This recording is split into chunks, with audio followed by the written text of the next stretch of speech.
네, 여러분 안녕하세요. 방구석의 히키남이에요. 모처럼 면도도 하고 이발도 하고 이렇게 깔끔한 모습으로 왔습니다. 반갑습니다. 그저께 크리스마스 때 제가 인형 2개를 가지고 조카를 만나러 갔는데요. 저를 보고 기억해주고 아주 반가워하는 모습을 보면서 기분이 매우 좋았습니다. 그 뒤론 일을 하느라 바빴고요. 영화를 본다고 바빴고 어제 영화 글래디에이터를 봤는데요. 꽤 재밌었어요. 네, 그러면 오디오북 이제 시작하겠습니다. 저번에 읽어드렸던 너도 밤나무집 2부가 될 거고요. 듣고 마음에 드셨다면 구독과 좋아요 버튼, 하고 싶으신 말씀은 댓글로 부탁드릴게요. 그럼 시작하겠습니다. 다음 날도 전 푸른 옷을 입고 응접실의 그 의자에 앉으란 말을 듣고 전날과 같이 루케슬 씨의 재미있는 이야기를 들었습니다. 얼마나 오랫동안 들었습니까? 한 30분 정도 들었을 거예요. 그 다음 날에는 루케슬 씨가 제게 소설 한 권을 건네주면서 그것을 읽어보라고 하시더군요. 전 시키는 대로 소설을 읽었어요. 한 10분쯤 지나니까 갑자기 그만 읽고 옷을 갈아입으라고 하시더군요. 정말 이상한 일이군요. 네, 정말로 이상한 일이었어요. 그래서 전 왜 그럴까 하고 이리저리 생각을 해보았어요. 그러다가 문득 전 루케슬 씨 부부가 제가 창문 쪽을 돌아보지 못하도록 하고 있다는 것을 알아차렸어요. 정말 그렇군요. 그런 생각을 하고 나니까 무척 창밖을 내다보고 싶어지더군요. 그렇지만 제 마음대로 창밖을 내다보았다가는 저의 몸에 위험이 닥칠 거란 점을 루케슬 씨의 말이나 태도로 보아 충분히 짐작할 수 있었어요. 그때 아주 좋은 생각이 떠올랐습니다. 전 조그마한 손거울을 손수건 속에 숨겨두고 웃을 때마다 입을 가리는 채 하면서 창밖을 비추어 보았어요. 저런 아주 기발한 생각이군요. 그래, 무엇을 보셨습니까? 처음엔 아무것도 보이지 않았어요. 그럴 리가 없을 텐데 하면서 또다시 정신을 차리고 보았더니 글쎄 말이에요. 바깥길에 어떤 남자가 서서 이쪽을 뚫어지게 지켜보고 있는 모습이 보이는 거였어요. 회색 양복을 입은 젊은 청년이 담에 바짝 기대어 이쪽을 살펴보고 있었어요. 그런데 어느새 부인께서 저의 행동을 눈치채셨는지 의자에서 벌떡 일어서더니 루케스 씨에게 여보, 길가에 수상한 사람이 서서 이쪽을 보고 있어요 하고 말하는 거였어요. 그러자 루케슬 씨가 제 얼굴을 쳐다보면서 헌터 양, 당신과 아는 사이입니까? 하고 묻는 거예요. 아니에요. 전 이 근처에는 아는 사람이 한 명도 없어요. 그렇다면 저 사람은 정말 예의가 없는 사람이군. 당신이 저 사람에게 가라고 손짓해 주시지 않겠습니까? 계속 저렇게 서성거린다면 우리가 곤란하니까요. 루케슬 씨가 그렇게 말하시니 전 어쩔 수 없어서 그냥 시키는 대로 그 남자에게 손을 흔들어 보였어요. 그리고 나자 부인이 커튼을 닫아버리더군요. 이 일은 일주일 전에 있었던 것이에요. 그 뒤로는 창가에 앉으라고도 하지 않았고 또 푸른 옷을 입으라는 말도 하지 않았어요.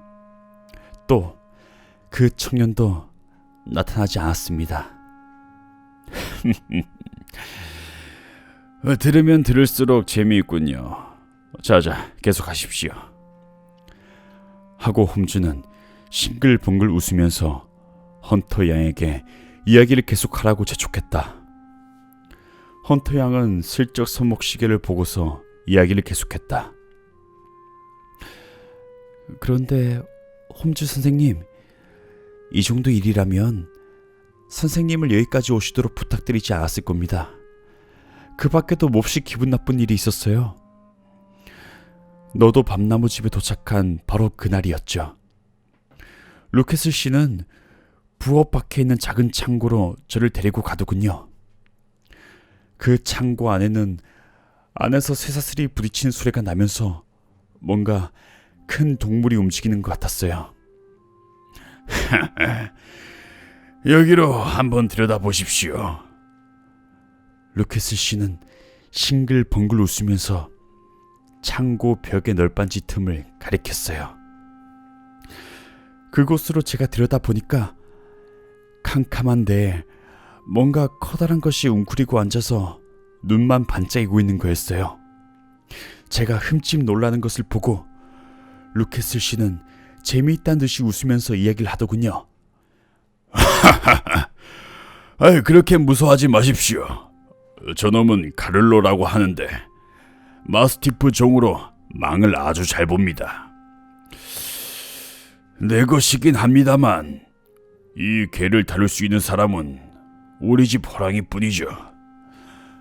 하루에 한 번씩 먹이를 주기 때문에 배가 고파서 언제나 신경을 곤두세우고 있습니다. 밤엔 호랑이가 사슬을 풀어줍니다. 아마 이놈이 집 밖으로 나가면 사람을 가리지 않고 마구 덤벼들 겁니다.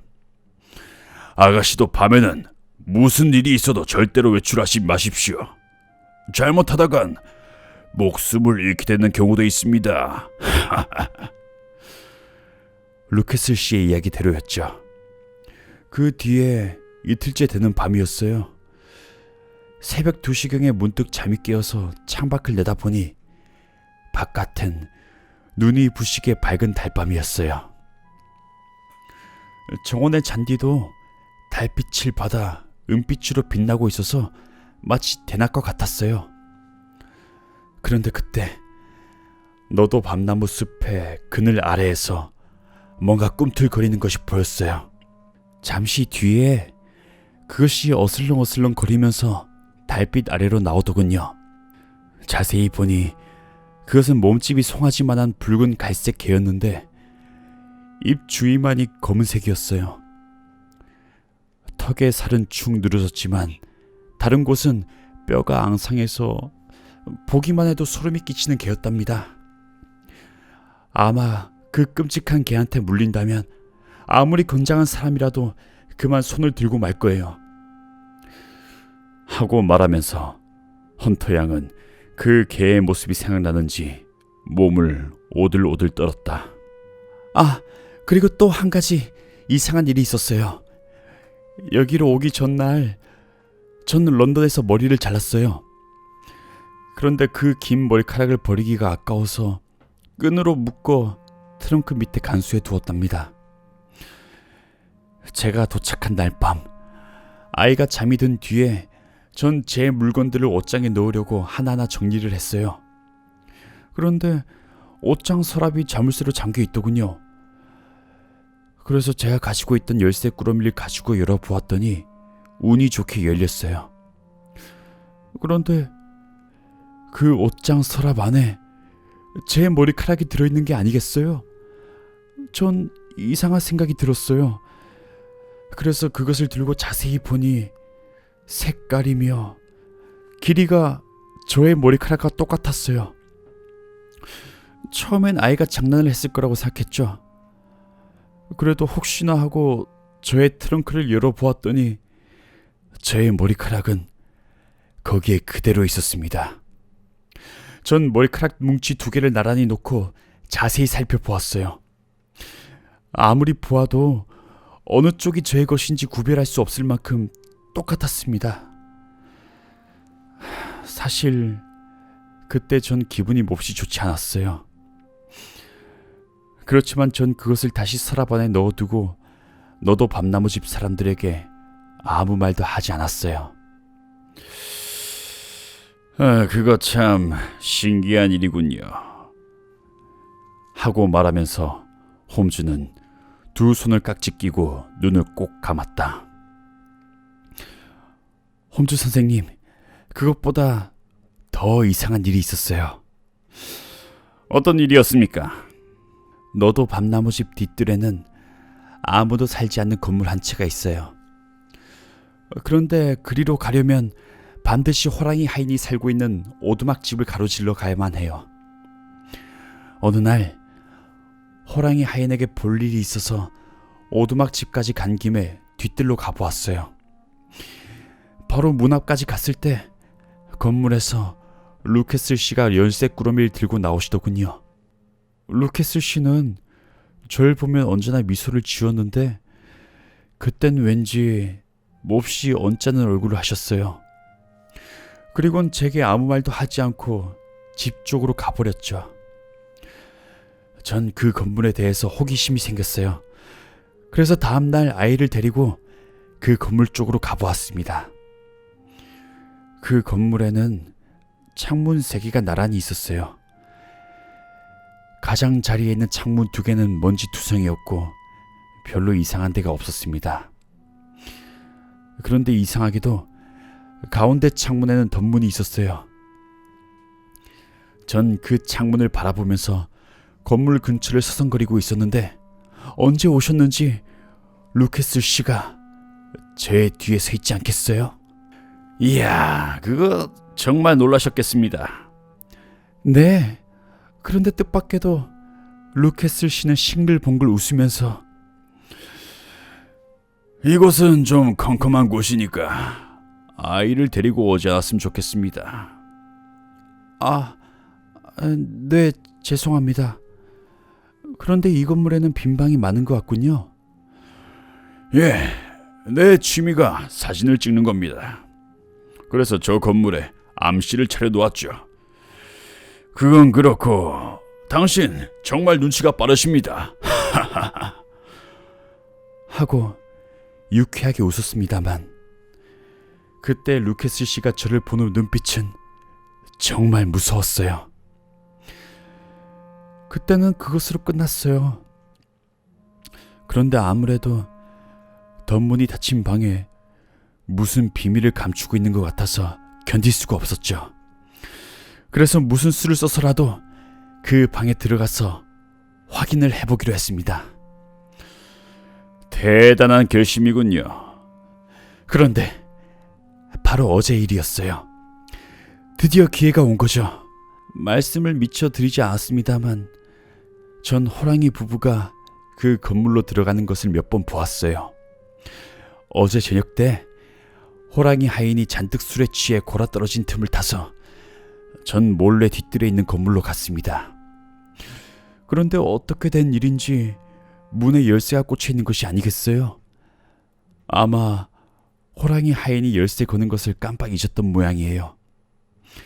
그때 루케스 씨 부부는 거실에서 아이와 놀고 있었으므로 아주 좋은 기회였어요.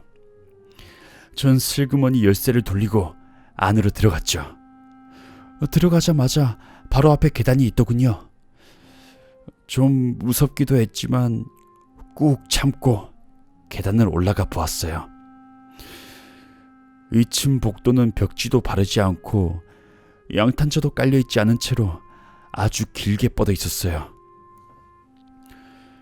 거미줄 투성인 복도를 지나서 모퉁이로 돌아가자 방이 3개나 나란히 있었어요. 첫 번째와 세 번째는 방문이 열려 있어서 안을 들여다 보았더니 모두 텅 비어 있었어요. 두 번째 방은 밖에서 보았을 때 덧문이 있는 방이었어요. 그 방만 문이 잠겨 있었고 문에다 쇠막대기를 가로질러서 쇠사슬로 문고리를 묶어 두었더군요. 창문엔 덧문이 닫혀 있었기 때문에 빛이 들어가지 않았을 텐데 문 밑으로 빛이 새어나오고 있었어요. 그래서 전 전등이 켜져 있을 거라고 생각을 했습니다. 문 앞에 서서 이 방엔 도대체 어떤 비밀이 있는 것일까 하고 이리저리 생각을 하고 있는데 갑자기 안에서 발자국 소리가 들리는 거였어요. 그리고 문 밑으로 새어나오는 빛 때문에 그림자가 이리저리 움직이는 것도 보였어요. 전 그것을 보고 덜컥 겁이 나서 호기심이고 뭐고 아무 생각도 나지 않았어요. 전 정신없이 복도를 빠져나와 계단을 내려와서 문 밖으로 뛰어나왔죠. 그런데 거기엔 루케슬 씨가 우뚝 서서 절 쳐다보고 있는 것이 아니겠어요?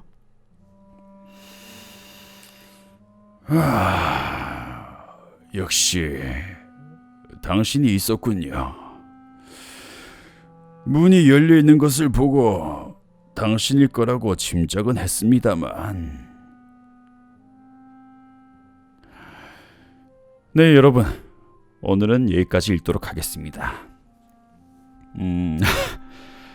제가 아주 적절한 곳에서 끊었는 것 같군요. 제가 다음 편도 아주 빠른 시일 내에 찾아뵙도록 하겠습니다. 모두 들어줘서 고맙고요. 모두 좋은 밤 되시길.